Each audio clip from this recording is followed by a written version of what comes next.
Hello to thee, this is GC Magee, and welcome to my channel.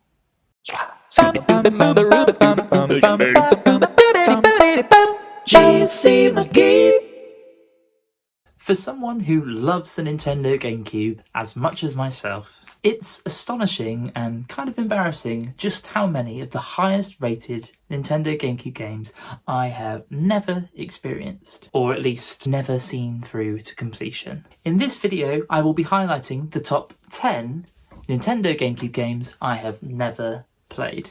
We'll be comparing their Metacritic scores, summarising the games, exploring what influenced their popularity, and considering how I could possibly have missed out on them. And with your help, we'll be establishing which of these titles I need to get round to experiencing first. But first, let's put some rules in place. Number 1, no multi-platform titles. Whilst some of my favourite Nintendo GameCube games released on multiple different consoles, we'll be focusing solely on Nintendo GameCube exclusives here.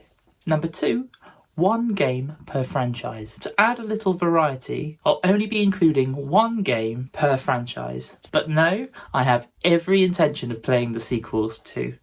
Number 3, no sports titles. Due to how quickly outdated these become, I will not be including any sports titles on the list. Unless it's a GameCube exclusive, of course. Number 4, no re-releases. I will not be including any collections or re-releases of games. We're focusing solely on exclusive titles or those that launched first on the Nintendo GameCube. And number 5, lastly, I thought it best to focus on games with a narrative, a definitive experience that I really ought to share with you. And with all of that out of the way, here are my top 10 Nintendo GameCube games I have never played. Number 10, Fire Emblem Path of Radiance. Ranking 60th with a Metacritic score of 85. Fire Emblem Path of Radiance is a turn-based tactical RPG released in 2005 for the Nintendo GameCube.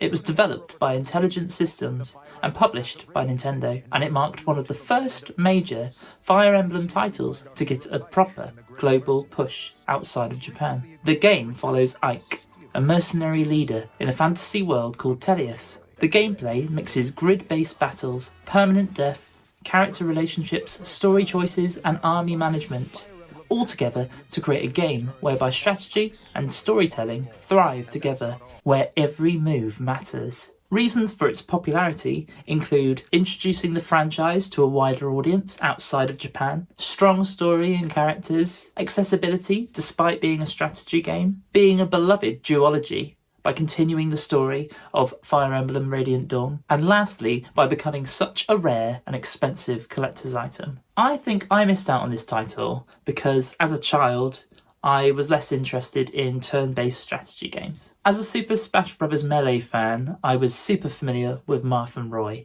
and I very quickly fell in love with Roy as a character. However, Fire Emblem was a very unfamiliar franchise to me, and I have never been confident in knowing how to introduce myself to the franchise. Number 9, Tales of Symphonia. Ranking 55th with a Metacritic score of 86. Tales of Symphonia is an action JRPG developed by Namco Tales Studio and released for the Nintendo GameCube in 2003 in Japan and 2004 in North America and Europe.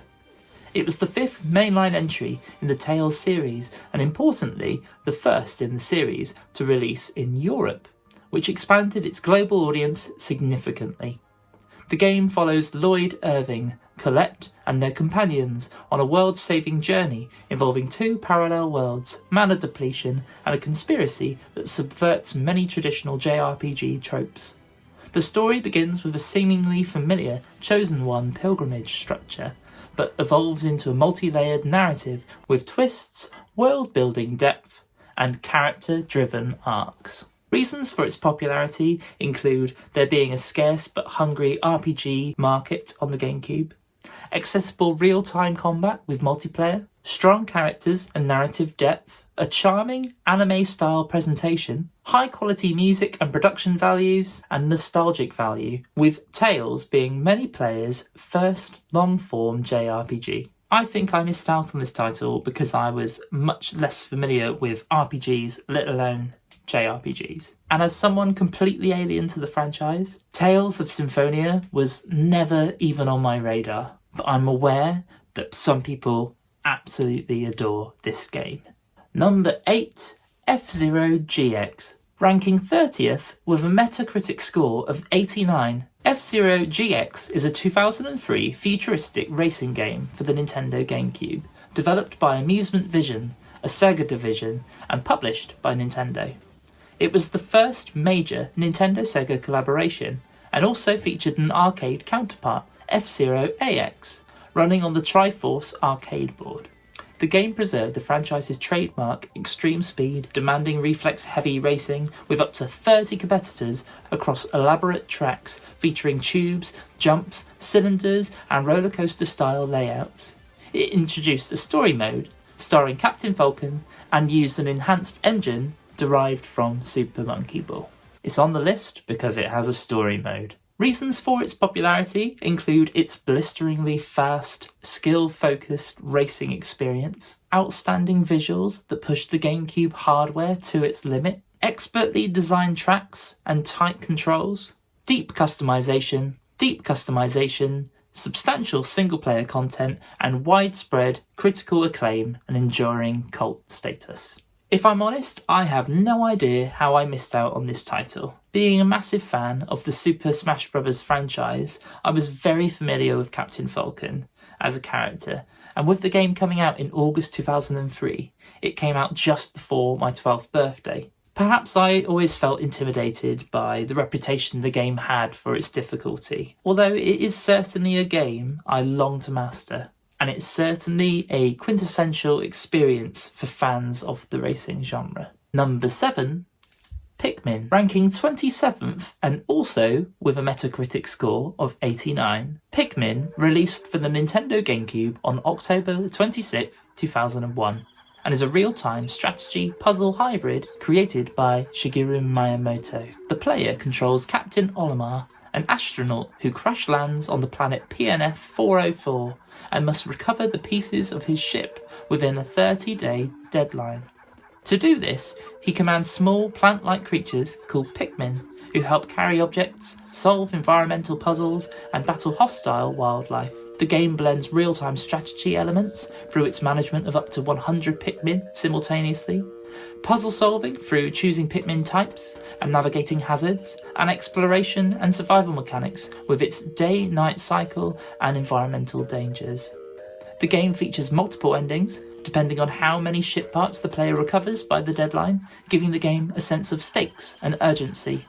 Pikmin represented a new direction in Nintendo's design philosophy, emphasizing simple story, immediate control, and hidden depth, aligning with Miyamoto's new Miyamoto vision. Reasons for its popularity include its unique blend of strategy, puzzle solving and exploration, emotional storytelling, atmospheric tension and memorable characters, innovative Nintendo design with simple controls but deep mechanics, its fresh, charming world with distinct artistic identity, and lastly, its strong critical reception and enduring fan appreciation. As a child, I was largely put off by the 30-day time constraint and the sense of pressure that seems to place on the player. I remember renting this game from my local Choices store, but I just couldn't relax in the experience. I shared a very similar experience with The Legend of Zelda Majora's Mask, but I can appreciate how the creative decision might promote replayability now. With there now being 4 installments to catch up on, it's probably the time to go back to where it all began.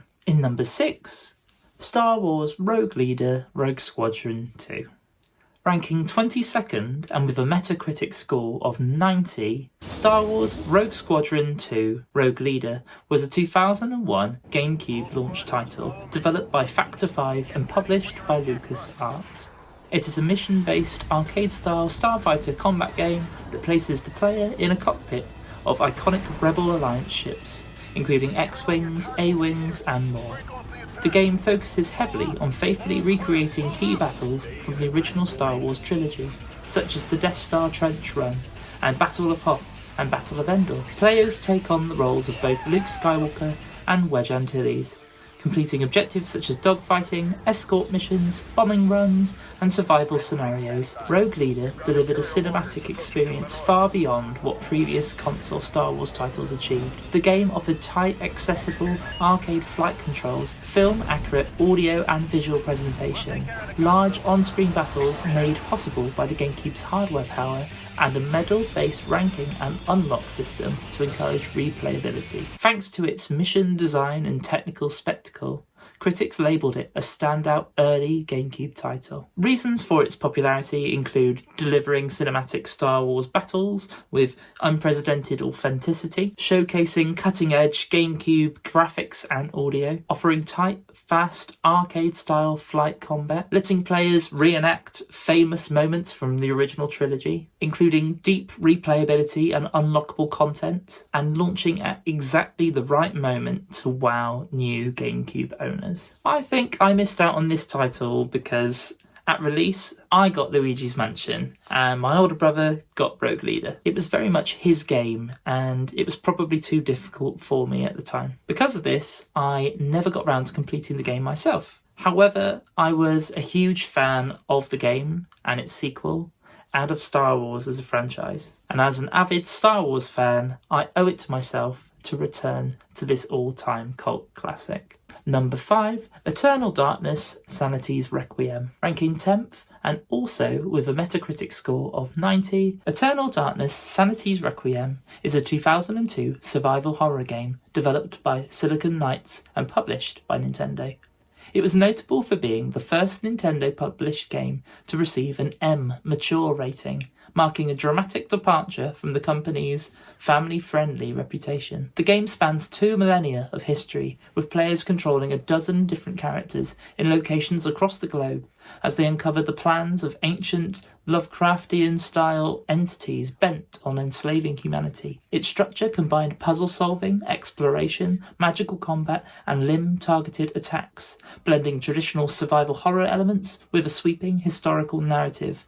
One of its most defining features was the sanity meter, which, when depleted, caused disturbing sanity effects, hallucinations that altered the game world, broke the fourth wall, or convinced players that something was wrong with their console or TV. These ranged from upside-down rooms to fake system error messages and even simulated crashes, making it one of the most innovative psychological horror titles ever made. Nintendo originally approached Silicon Knights in the late 90s, after being impressed by the work on Blood Omen, seeking a darker and more mature game for future consoles. The project began on the Nintendo 64, but then later shifted to the GameCube for technical reasons. Reasons for the popularity of this game include the revolutionary Sanity system that broke the fourth wall and terrified players in unique ways, the offer of a deep, multi-era narrative grounded in cosmic horror, the representation of a bold, unexpected M-rated departure from Nintendo, its critical acclaim, its later classification as a cult classic, and lastly, its tone,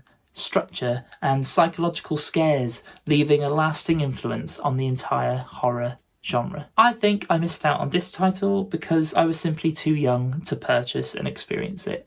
Being 9 or 10 years old at the time of release, I remember finding even the trailers of the game to be deeply unsettling, and it just wouldn't have been appropriate for me. However, now I am eager to experience what I missed out on, and as someone who does not naturally gravitate towards horror games, this might be just the game to change that. Number 4.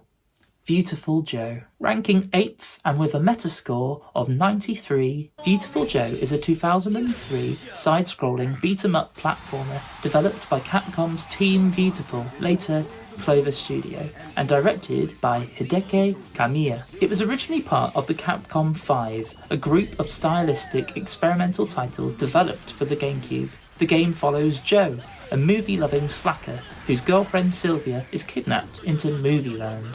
Joe receives the V-Watch, transforming him into tokusatsu-style superhero Viewtiful Joe. With this new alter ego, he fights through cinematic stages to rescue Sylvia and stop the evil organisation Jado. Gameplay combines 2D side-scrolling combat with 3D cel-shaded visuals. Visual effects powers, including slow, max speed, and zoom, which let players manipulate time and add dramatic effects to battles and puzzles, and dodging-focused combat, rewarding precise timing and skillful chaining of attacks for stylistic points. The result is a flashy, comic book-like action game full of bold visual flair and challenging brawling. Reasons for its popularity include its introduction to a stylish, cel-shaded art style and cinematic presentation, offering innovative visual effects, time manipulation mechanics, delivering challenging, skill-heavy gameplay, blending retro 2D action with modern design ideas, and lastly, receiving wide critical acclaim and creation of a strong cult fanbase. I think I missed out on this game because I was less familiar with the franchises and characters outside of Nintendo first-party titles and the Super Smash Bros. Roster. For this reason, I was completely unaware of all of Capcom's releases on the console. Growing up, I was never massively into comic books either, and so the art style may not have appealed to me back then. However, I am certainly able to appreciate it now, with many cel-shaded titles aging like fine wine.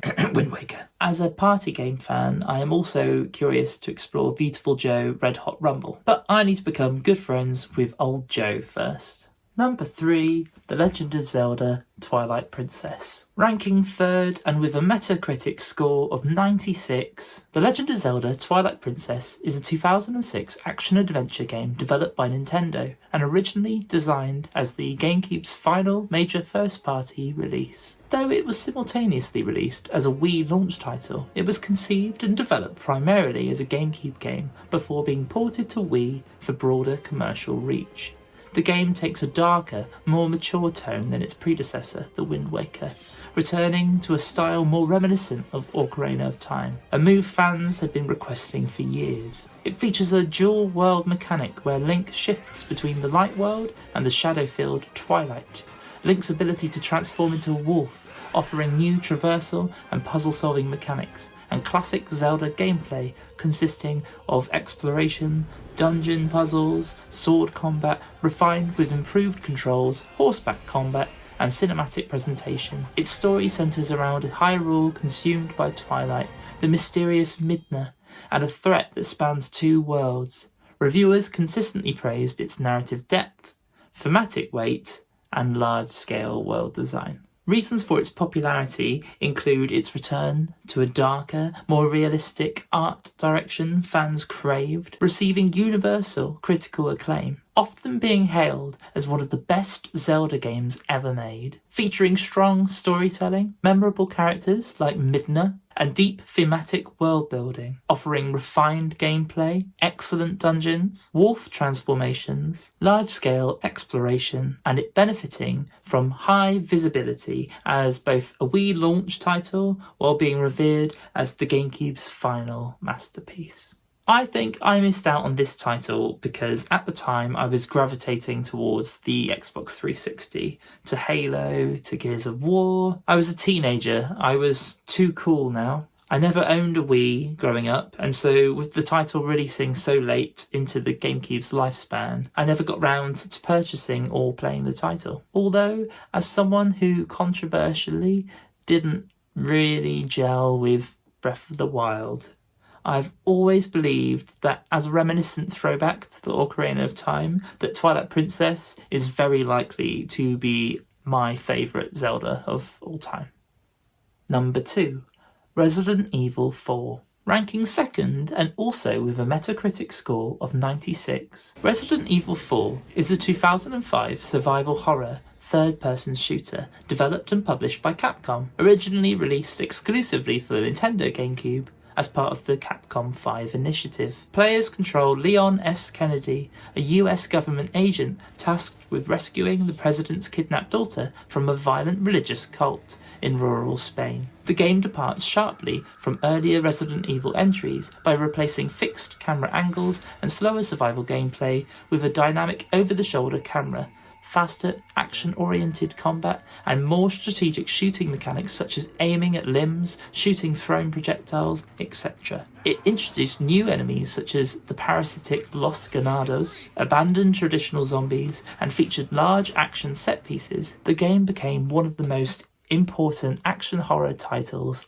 ever created. Reasons for its popularity include its revolutionary use of the video game camera and combat with its over-the-shoulder aiming, delivery of groundbreaking action gameplay, its universal critical acclaim, its reinvention and revitalization of the Resident Evil franchise, its high production values, iconic set pieces, memorable characters, it helping Nintendo in appealing to older, more mature audiences, and lastly, its influence on virtually every major third-person shooter that followed. I think I missed out on this title because it was simply too mature for me at the time. I was too young to purchase the game and to experience the game, and for this very reason, I had no previous relationship with the legacy of the franchise. Over the years, more and more Resident Evil games have released, and it has felt harder to gauge the best point of entry. But with a game as iconic as this, and with it first coming to the Nintendo GameCube, perhaps I know exactly where to begin. Number 1, Metroid Prime. With a Metacritic score of 97, Metroid Prime is a 2002 first-person action-adventure game developed by Retro Studios and published by Nintendo for the GameCube. It marked the first time the Metroid series transitioned from 2D side-scrolling to full 3D, adopting a first-person perspective while still preserving the franchise's core identity of atmospheric exploration, backtracking, and ability-based progression. The game follows Samus Aran as she investigates space pirate experiments on the planet Talon 4, shortly after the events of the original Metroid. Instead of marketing it as a pure FPS, Nintendo described it as a first-person adventure because exploration and environmental puzzle solving take precedence over twitch shooting. Key features included first-person exploration integrated with classic Metroid design, morphable sections rendered in third person, multiple visor systems such as combat, scan, thermal, and X-ray for environmental analysis and combat, ability-based progression, encouraging steady world re-exploration, and lastly, a seamless 3D world with minimal loading interruptions. It launched alongside Metroid Fusion on the Game Boy Advance after an 8-year franchise hiatus, making it a monumental return for Samus. Reasons for its popularity include its delivery of a groundbreaking and faithful reinvention of Metroid in 3D, offering atmospheric exploration, deep lore, and a meticulously crafted world, introducing innovative visor and morphball mechanics, demonstrating technical excellence on the GameCube, and earning universal critical acclaim and becoming a genre-defining masterpiece. Whilst I have played this game before, I've never played it to completion. This is largely because on the several occasions I may have rented the game from my local Choices store, the game was too challenging for me, and without the internet or an effective guide, I struggled to know what to do next. In adulthood, I love Metroidvania games, and I know this game will be for me. I just wasn't ready back then. I recently purchased Metroid Prime 4 and began playing the game. However, I feel an urgency to experience the original trilogy prior to experiencing the new. So there you have it, the top 10 Nintendo GameCube games I have never played. It's important to note that there are also lots of other titles that I am desperate to experience that didn't quite make the cut, such as Donkey Kong Jungle Beat, Chibi Robo, Doshin the Giant, Skies of Arcadia, Gotcha Force. Did any of these games shock you? Perhaps some of these are your favourites. What do you recommend I get around to playing first? And are there any signature GameCube titles you're yet to experience? Comment below and let me know. And as always, if you enjoyed this kind of content, please consider experiencing that lovely subscribe button. And until next time, GC Magee out.